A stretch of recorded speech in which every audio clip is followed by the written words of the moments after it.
大家好，我是石头，好久没带大家去山里面看一些闲置的房屋了。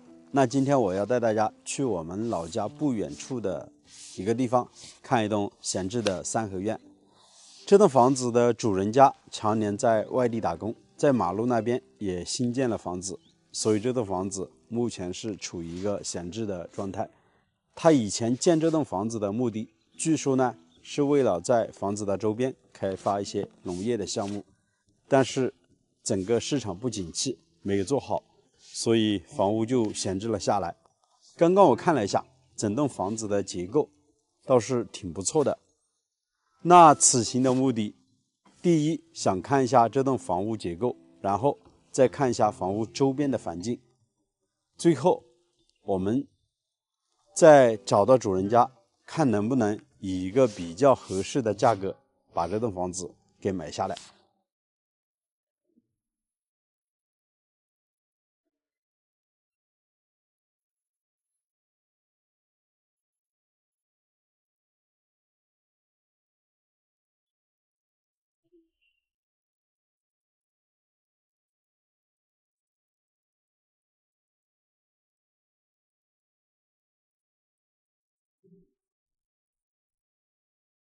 这边的杂草太深了，没办法进去，而且身后的这个铁门已经锁上了。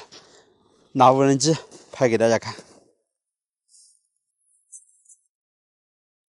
这一栋三合院距离我们老家将近有3公里，我们是同在一个镇上的。这栋房子距离县城有13公里，距离镇上有2.5公里。现在我们看到的这条小路是通往房子的，这条路没有硬化，铺的都是沙石，我的车进来完全是没有问题。这边距离主路将近有500米左右。在这里我们也可以看到，整栋房子的外面是长满了草丛，还有灌木丛，房子呢都被遮盖住了。院子这边有一大堆的沙子，以前应该是建房子剩下来的。刚刚我走进去看了一下，大门紧闭，已经把铁门都关上了，无法进去。待会儿呢，我们只能通过多个航拍的镜头，让大家来一起看看这栋房子大概的情况。在房子的侧面，也就是镜头前方的这处位置，打上了围墙。以前应该是农业开发，在这边是一个加工的位置，现在也是长满了杂草。这栋房子是通水通电，当然现在电呢应该是线路给它全部剪断了，需要通电的话要重新接。房子的外面还有一栋小房子，这是2开间的平房，上面盖的是蓝颜色的琉璃瓦。这栋房子啊，我看了一下，建好了之后基本没有装修，就没有人住过。整栋房子有8个房间，1个厨房，还有2个卫生间。院子也就是院坝的占地面积将近有100平左右，都已经打上了水泥地，但是水泥打得比较薄，所以院子里面是长了很多杂草。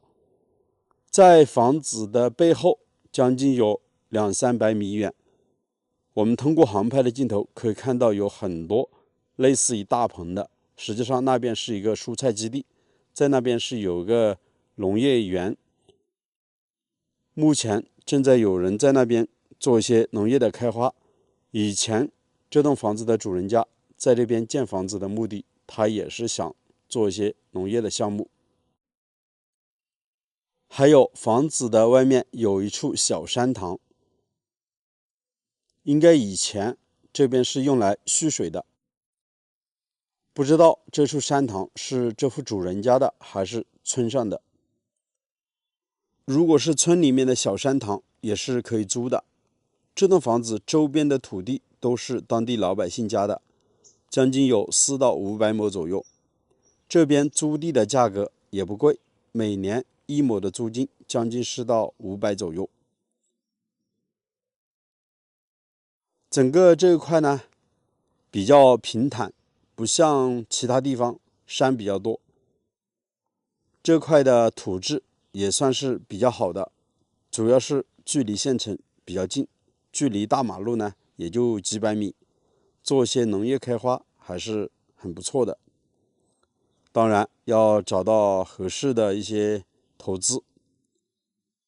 其实可能有朋友会说，在山里面养羊养牛也是挺不错的，对不对？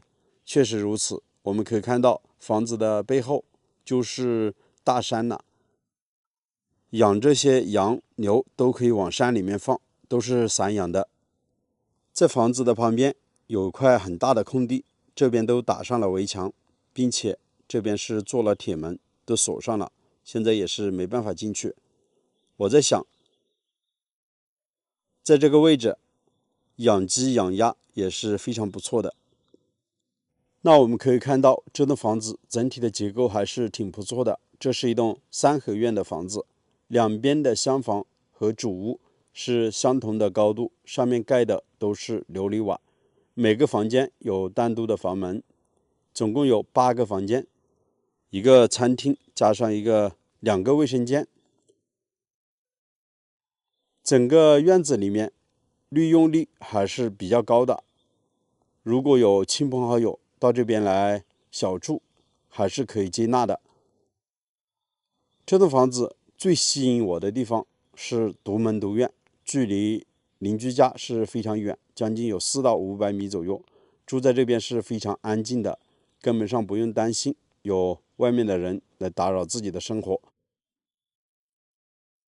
房子外面的这堆沙子，如果给它搬开，然后再把这边的杂草全部清理干净，打开这个铁门，车子是可以开到院子里面的。这边的杂草比人都还高呢。这栋房子已经是有15、16年没人在这边居住了。看了一下这栋房子以及这栋房子周边的环境，我个人觉得还是挺不错的，也找到了这户主人家的电话。视频拍完了之后，给他打个电话，我们商量一下，看能不能以一个比较合理的价格把这栋房子给买下来。我的心理价位大概是7到8万左右。整个房子的占地面积将近有500平左右吧。那朋友们可能又会说我了，在河边不是买了房子吗？老家也建了房子，还买这么多房子干嘛呢？其实每当我走到山里面，我看到这些闲置的房屋，我就觉得非常的可惜。如果是能以一个比较合理的价格把它买下来的话，我真的是非常愿意的。就像今天我们看的这栋房子，整体的结构还挺不错的，基本上打扫卫生，稍加的清理就可以入住了，对不对啊？再一个，把这栋房子拿下来之后，我可以进行适当的改造，然后呢，让它升值起来。